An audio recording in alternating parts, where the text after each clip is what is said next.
लहानपणी नाही का असे बबल्स घ्यायला खूप मज्जा वाटायची. हॅलो, हाय, गुड मॉर्निंग. मी हर्षदा.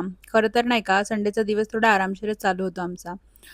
आम्ही पोहोचणार होतो पिंपरीला, पण त्या अगोदर एक स्टॉप घेऊन अशोकाला इडली आणि उत्तप्पाचा आस्वाद घेतला.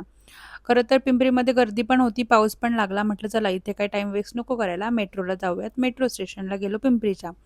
तिथे मी पिंपरी ते मंडई असा तिकीट काढलं. ₹21 होतं.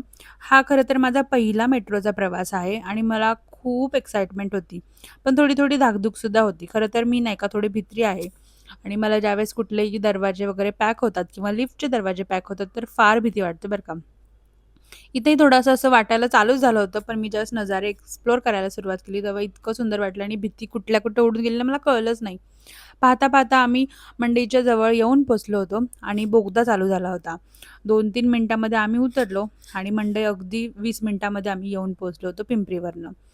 छान वाटलं. खूप खोल आहे हे मंडईचं मेट्रो स्टेशन आणि खरंच हे भव्य वाटलं खूप पाहून. मंडईमध्ये गेले, थोड्याशा 1-2 भाज्या घेतल्या आणि त्यानंतर तुळशीबागेच्या राम मंदिरात येऊन बसलो. तिथे खरं तर ना धाडसच व्हावंसं वाटतं. इतकं सुंदर आहे. तिथलं सगळं जे काही डेकोरेशन वगैरे आहे, तिथल्या पेंटिंग्ज आहेत, त्या इतक्या सुंदर आहेत ना, खरंच मी एक्सप्लेनच करू शकत नाही. तुम्ही पण नक्की व्हिजिट करा इथे. इथे बरेच रामायणातले प्रसंगाचे सुद्धा पेंटिंग्स काढलेले आहेत आणि ते इतके सुंदर आखीव-रेखीव आहेत ना, खूप छान वाटतं पाहून.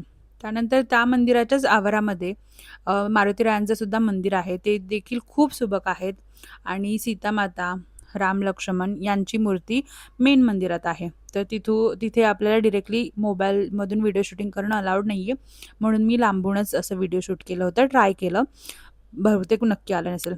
त्यानंतर रोहितची कॉफी पिली, जे की अगदी त्या मंदिराच्या समोरच आहे. ₹20 ला कॉफी मिळते आणि मला तर फार आवडते.